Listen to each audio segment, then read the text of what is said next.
You're listening to 182.3, Care What People Think. Welcome back to this week's episode of Care What People Think. This podcast is about losing your shit in your early stages of life and having two guys, which is me and Will, to either help you through the process or feel even more lost and confused than you ever have been before. So hopefully it's the first one. And I'm kind of just kidding, but that's also kind of.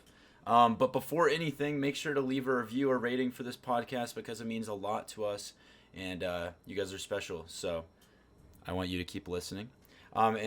Today we are going to be discussing the topic of how to get started on your life goal and how to find your passion. But first, if you're new here, we always start out with something we're proud of from the previous week. And it's my turn this week. So I'll start us off. I'm very proud of how I've been saving. I've been very proud of like my saving habits and workload that I've been putting towards Europe. I've mentioned this in the last couple podcasts, but I'm going to Europe for 3 months in the near future at the beginning of July. And yeah, I've been saving up so much, working my ass off, and I'm just very proud of how things have turned out and where my bank account is going into the trip. Nice. So yeah. Nice. What did you actually say that in previous episodes? I'm not gonna lie, I wasn't even sure if you did. No, you know what I said was, which was kind of similar, is like my move to North Carolina, which is after Europe. But I'm just like excited about like the near future. I think that's what I also said, which was a little bit more broad. So. Okay.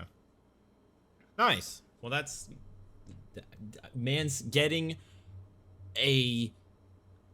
How was I gonna implement it? Man is getting more perspectives from visiting different countries to get started on his life goal by traveling. Which is kind of true because I love traveling. I love new cultures. I love, honestly, languages. I've never actually loved learning new languages. Same. But like recently, bro, I'm like, wait, this is actually kind of cool and actually very useful. So, actually, another example was in Colombia where I literally thought, okay, 50% of people will speak English, whatever, sure. It's No, 305. absolutely wrong. Actually, nobody speaks English, and I'm serious. Like, when I was in these places, I had no clue what anybody was saying. They had no clue what I was saying. I was using, like, Google Translate, and I had a couple friends that spoke more Spanish than I did, but it was really cool. It was eye-opening as, like, an American to be like, wow. English is not everywhere. Wait, anyone is fluent in your friend group? No. Zach is French. I'm French. Well, a lot of French translates to Spanish, and then also Audrey is fluent-ish in Spanish, and she joined us like mid-trip, so that really helped us. I'm not gonna lie. She gave me that vibe. I used to hate languages as a kid because they were goddamn hard. But they were, bro. Well, it's not even that they were hard. It's that with the way that American schools teach them make it hard. I'm not even gonna lie. The way that I was going back from school and doing these stupid online courses, or like not online courses, but like this homework that was assigned, right? And it just made you more and more confused. And then you come to class and you're talking about a completely different thing. Piss me off. Also, it just was taught in a shitty way where you don't even like you hate the language because it's not taught great. Which, exactly. I mean, I just wish I was fluent. I feel useless not knowing another language. Like, I literally cannot communicate with another person on, like, 90% of the world. Well, I will say, the only place I can go is... Before this podcast, you were burping your ABCs, so I feel like that might be something. Yeah, burp language? Burp language, bro, yeah. Yeah. Sorry. Sorry. No. Gross, but I had to do it. No, but like I could only go to England. I could only go to England or Australia or Canada, and it's like guaranteed. Even Canada has 50%. It's like split French English. Well, and so like a lot of people like in Europe for sure, like that's probably their second language, so they're very fluent in it. But at the same time, it would be really cool to like know more than just English. I get exactly what you're saying. Our first point is start by noticing what you lose track of time doing. It's exactly what we're doing. So. Yeah, I kind of said this point last episode. I'm not going to lie, where it was like, oh, my mom is like, she like growing up, she would like see me lose track of time playing with like Legos and doing soccer stuff. Like, so that was like I had literally someone who told me like a couple years ago where she was like, I thought you were going to go in this direction and like do these choices or whatever, because that's what you lost track of time doing. So I thought you like really enjoyed that. Regardless, whether, again, kind of said this last time, but like if you do have someone in your life that can like do that as a parent figure, mentor, whatever, keeping track of that yourself I think is really important. If you have absolutely like, let's get from the perspective, right? You're in college, you have no clue what you want to do. That is completely not even okay. That's literally completely normal. No one knows what the fuck, because like you shouldn't be failure. Yep. Oh yeah, true. But from last episode, you have to embrace that failure, and you are a failure. And then mistake-wise, you are actually a mistake. So you are not here by choice. So just embrace that. If you're unemployed and have no clue what you're doing, your dad should have pulled out. That's great. I'm glad you brought up the Lego topic, because I want to ask you a couple questions after I say a couple things. But I think you have to do what makes you happy, and the success should follow. So facts. Like you love doing YouTube, like I like traveling, and hopefully other things that make more money. Then success should follow. But also, don't like approach your life as needing to sit through a 9-to-5 job in an office and feeling like that's the only thing you can do with your life. Make sure you like work towards your goals and find something that really like makes you happy and doesn't feel as much like a job. So I know you hear that from like all the adults, but seriously, like we're not in the 1800s where like you have 3 jobs in your little village. We have so many opportunities to do so many different things. So don't sell yourself short. And then this is where the question comes in, Will. I want to ask you, do you think you would like be who you are now if your mom or dad didn't like introduce you to Legos, YouTube, soccer, as That's a kid? actually, that's really funny you say that, because like in my perspective, like there are mainly 3. I mean, if you were to like boil it down, I guess it's hard to gauge. I would say there's 4 people that are accountable for together like getting me interested in doing YouTube. First is my dad, because my dad as a kid, he would always film like home videos and like on camcorder. So I was always in front of like a camera. Like he was always filming like Christmas videos or like riding my bike or soccer stuff. Like I just remember as a kid, like would always have a camera, and it was like, oh, we got to get this on video. Not, I think, to the point where people take it nowadays. Nowadays, it's like a lot more intense because people are like, I need it for social media. Versus my dad was more like, I just want to film it, which is also probably just where like my memories comes out. Exactly. Like for me, I want to make videos because priority, I want to entertain someone, but also like I like creating a memory. That's why I liked vlogging, but vlogging didn't turn out to be my niche. Whatever. I would still like to do that in the future because I like the memories. But so I would say my dad is number 1 because he just got me in front of the camera. It got me used to it. Number 2 is Topher, my brother, because he showed me YouTube in like 2006 or 7, like right as it came out. And I remember watching the first ever videos on YouTube. Maybe it was like 2008 actually. But I didn't know what YouTube was beforehand. I thought my dad was just like filming stuff and then keeping it on a computer. And then when my brother showed me YouTube, I was like, oh shit, I can watch other people's videos. That's like groundbreaking.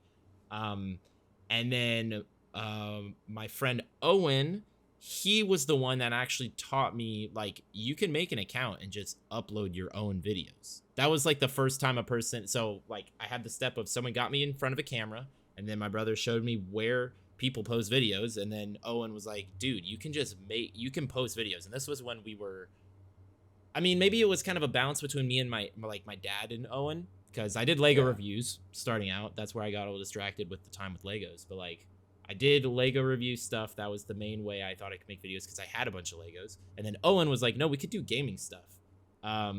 So he taught me that kind of around us being maybe 10 or 11, maybe 12. Okay. And then honestly, I'd say the last person that really like helped push was you actually. Because I didn't have like, Owen and I made YouTube videos, but I could tell kind of from a certain point that like he wasn't as invested as I was, and it was more so like we were doing it to like bond and hang out together, but it wasn't like someone was, I guess, kind of treating it Wasn't like I don't know. motivating you, and maybe it wasn't like really Not pushing you. Like not motivating, but like like every time we hung out, all through 2016, 17, whatever, it was like we're recording, and you were always down. Versus like sometimes I know Owen was like, which he well, had that's what I'm stuff he saying was by going through. motivation, because it kind of like kills your motivation if like Owen's like, what if we just hang out? Like, I'm not saying that's a bad thing. I'm just saying, for Yeah, me, that I was just didn't what he feel was like I going didn't through. feel like that was a bad thing. Like, of course we could record. I think it would be fun. It's not gonna like distract us from having fun either way. So why not? Yeah, and then also just the fact that Ryan and I well, literally we met and we were like, we watched the exact same YouTubers and we had the exact same type of humor, at least from like the online kind of position. So it was like a really great mesh. So it was like, I like you could say, oh, I would say my dad is the reason I got into YouTube because he got me in front of a camera. I would not be the person I am if there wasn't a camera. And then I could argue with Topher, I could argue with Owen. And then you like help me Yeah. like keep going in a way. But so it's like multiple people. That's awesome. Really, it's a combination.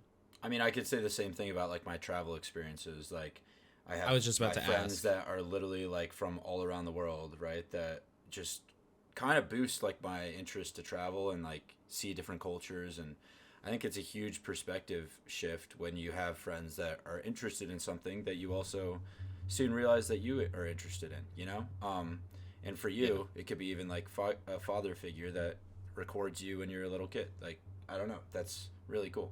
So I'm Yeah. moving along because we got a little stuck there. I'm not gonna lie, and we got No, a you're little, good. got a little bit away from how to start your life goal. I'm Yeah. gonna hone in a little bit more of how to create an action plan. So how you break down your big life goals into these smaller actions. How I like to say I would do it. I don't know if I even do it like as well as I'd like to. But I prioritize my tasks based on urgency and importance. So what I mean by that is, if my friend asks me if they want to go, sure, I'll just keep using like bar references. Everyone's gonna think I'm like an alcoholic. If somebody wants me to go to the bar, but I have to wake up and I want to record a podcast with you at 9 a.m. on a, and if I go out to the bar, I know I'm not gonna be as invested in There. the podcast. I'll maybe even sleep through it. Prioritize that. It's more important to me to do the podcast. So obviously, I'm gonna tell them, hey, I don't want to go out, maybe, or maybe another night. I don't want to go out. Maybe. Maybe. I mean, unless you tempt me. But no, literally setting deadlines. You could also become lazy if you don't do that. I've already talked a little bit about that in the last previous episode, but making sure you're just on your toes, working towards something. And I know we've heard this, and I'm gonna bring it up because it is so important. But in school, we have all heard of SMART goals. It's so stupid. Oh, But it's true. Did it to him. It's true, He dude. did it. I What's it know. stand I for? wasn't gonna bring it up. SMART. What's it stand No, for? I'm just specific, measurable, Measurable. achievable, relevant, and. Do you know the last one, Will? Tits. Yep, that's it, bro. Yep. I Specific, couldn't measurable, think- achievable, relevant, and tits. I couldn't Make- think of any No, other it's word that it's starts time. with. It's time bound. So like your Oh. time. I'm gonna The be reason- honest. I did not know that existed. Yeah, no, the reason why I bring that up is because it is really, really important to make sure you're not just like waking up and being like, this is what I'm going to do. Think about it a little bit before. Like maybe a week in advance. Be like, okay, I'm going to do this. I'm going to make this achievable. I'm going to do this in a week time frame. You know what I mean? And also, sorry, Yeah. you were going to say yes, weren't you? Yeah, I was gonna say another point because that is actually no, that's good. Yeah, no, go ahead. Oh, I was gonna say like with the whole like, well, first of all, write it down. If you're like actually serious about a goal, like write it down because, like, if you know what you want to do, it's a bit easier of a position because you're not figuring out what you want to do. But like, if you have a goal, write it down and then put it in a place where you see it like every day. So it could be in your living room, it could be on your phone. I don't know, but like Totally. that remindingness is like really good. Similar to like if you're a musician and you don't want to practice and you leave your instrument just out, you will eventually crumble, in my opinion, because I fucking hated practicing. You will crumble by like being like, okay, it's already out, let me just do it. So if you kind of have a goal like that, it's just gonna always be on your mind. And then plus, like Ryan said, like it being measurable, take baby steps. It is such an you are setting yourself up for failure by being like, I want to hit 1,000 subscribers, and you have never posted a video before. That makes no sense because you have zero experience and you have no, like, there's no way to measure, like, is it the thumbnail? Is it the title? Is it the lack of experience? Is it the topic? Is it the niche? Is it who you're filming with? Is it when you're posting? Is it you're not doing short form? Is it like there's so many aspects that like you need to make it like baby steps. And then I guess, yeah, don't set output based goals. That's a huge point that I learned. Sorry, that is the last thing I was saying. Like don't say, hey, my goal is to reach 1,000 subscribers or 10,000 followers, because that type of goal relies on the output. That'd be like saying, hey, my goal is to get an A on this test, and I'm not going to do anything about it until I take the test and then see if I get an A. That's not the way to kind of go about it. You can say you want your goal to be on, you want to get an A on the test, but like what you're going to put into that is your goal should more focus, be like, I'm going to study every day for 30 minutes. So Monday through Friday, you study every day. So it's like focusing on goals you can control. Yeah, and actually, like, one little thing before we move on is I agree. Like, looking at my whole life honestly stresses me out. I think we all struggle with a little bit of anxiety. So if I look at my whole life and I'm like, oh my gosh, at the time I'm 90, I want to achieve this, then I'm going to, like, stress myself out every single day because I'm like, I'm so far from that goal. So you have to reframe the way of doing things and do, like, a more smaller and, like, more manageable tasks. So just to add on to that point. Yeah. Yeah, I mean, I guess you kind of hinted on, like, one of the main things I was going to say, but, like, if you are, like, completely lost, like, you do not know, you're in I guess back to the point I was saying, you're in college, you have no clue what you want to do. It's totally normal. No one knows what they want to do. I mean, freakish occurrences, happen. Like, if life is like basketball, there are going to be people that are, like, 7'4". Like, there are just some people have advantages. Like Ryan. Man is literally taller than a skyscraper. What are you talking about? We're the same height. But no, if you don't know what you want to do, just continue your hobbies. Because most of the, not even, just jump to the point. 90% of life is showing up.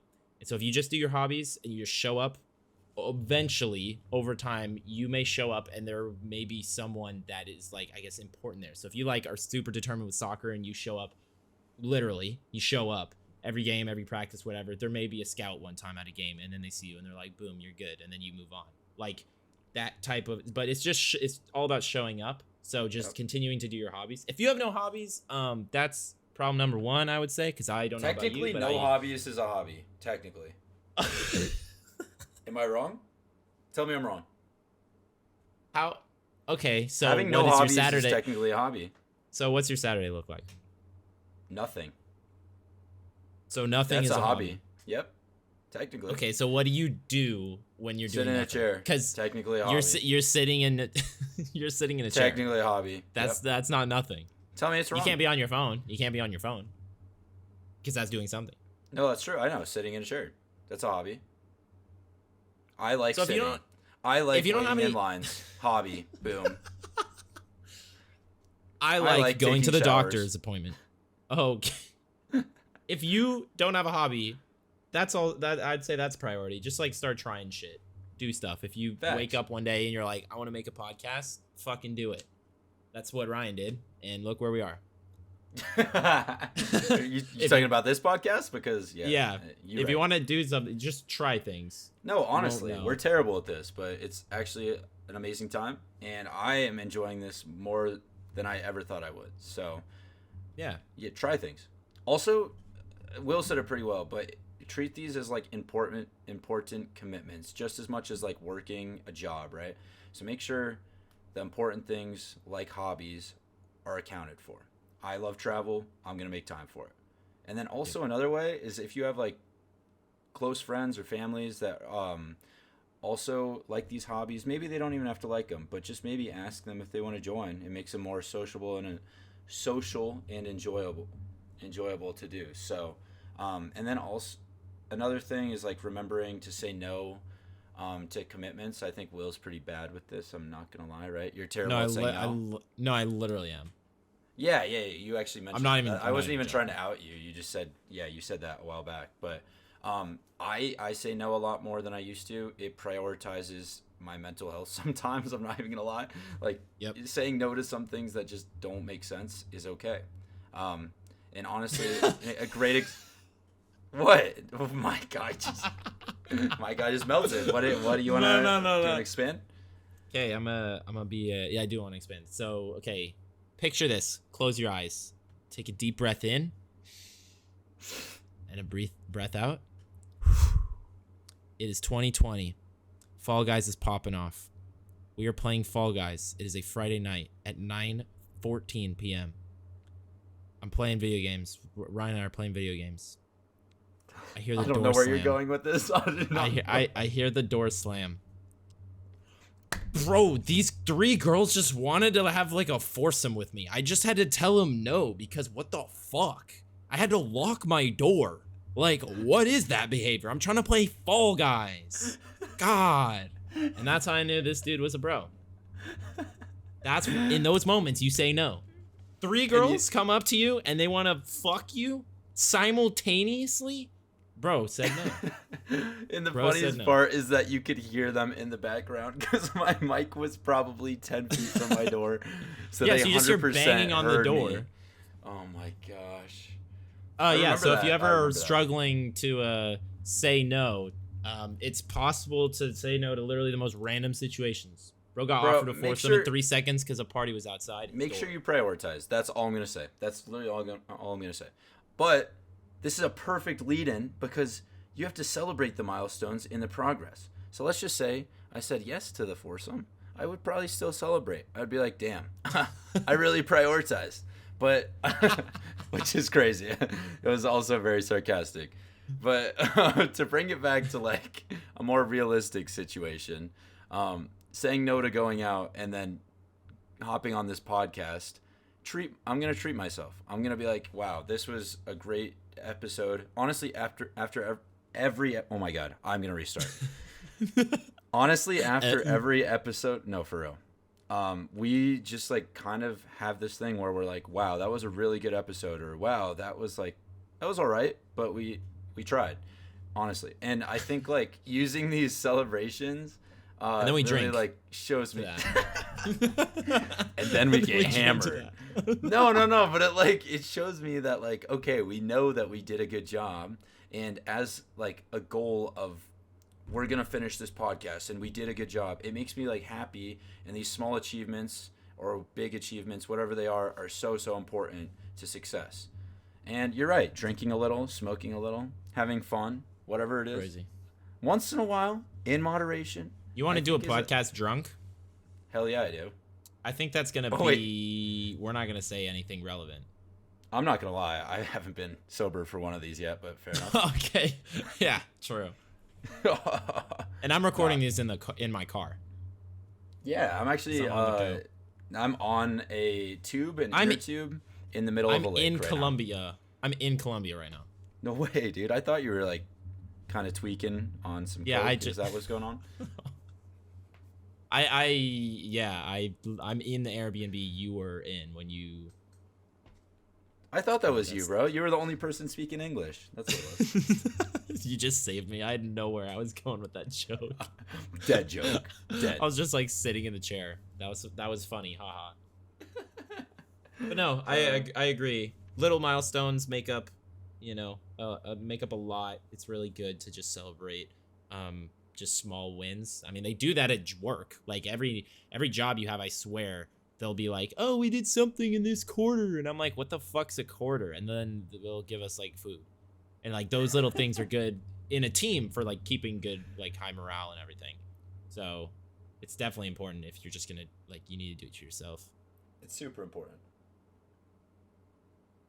Yeah. Yeah. You have any, that was it? That's literally it. I think it's super important. You're not wrong. Even like when I'm serving every single day, when they're like, hey guys, this is our goal today of how much to sell and what we want to accomplish in this week. and let's make it happen. And when that happens, we usually get like these appetizer parties, so we get like free food, like you said, or like these trade outs, which are like coupons to like different restaurants. And then like me personally, I've been employee of the month twice, and Sheesh. I know, it's kind of nice. Thank you. But no, I don't like my face up at the front. But other than that, I get some free money. So like the first month I won, I got $100 just on a Visa gift card. Hey. And then every single time after that, it's only 50. But it's still like something to work towards, and I don't know. It's cool. That's nice. Well, that's it for the Care What People Think podcast today. Make sure to listen on Spotify, Apple Podcasts, and leave a review or a rating, because like Ryan said, it does help out the podcast a lot. We'd really appreciate it. If you're going to listen to one thing throughout this episode, though, remember, getting started on your life goal is insanely difficult. We dumbed it down to 20 minutes. Some people spend their whole life trying to figure out what the goal is, super philosophical, what's the meaning of life type. And maybe that's their goal. Beat. Yo, I just keep like asking the stupidest questions. They're like, "Oh my God, your hobby is sitting in a chair." It's like, have you seen that clip? They're like, "How can I be happy when I'm only happy when I'm sad?" Yes, so it's confusing. The same thing. But yeah, it's out there. It just takes a long time to find. Remember to care what people think, and we'll see you next week. See you next week on 182.3.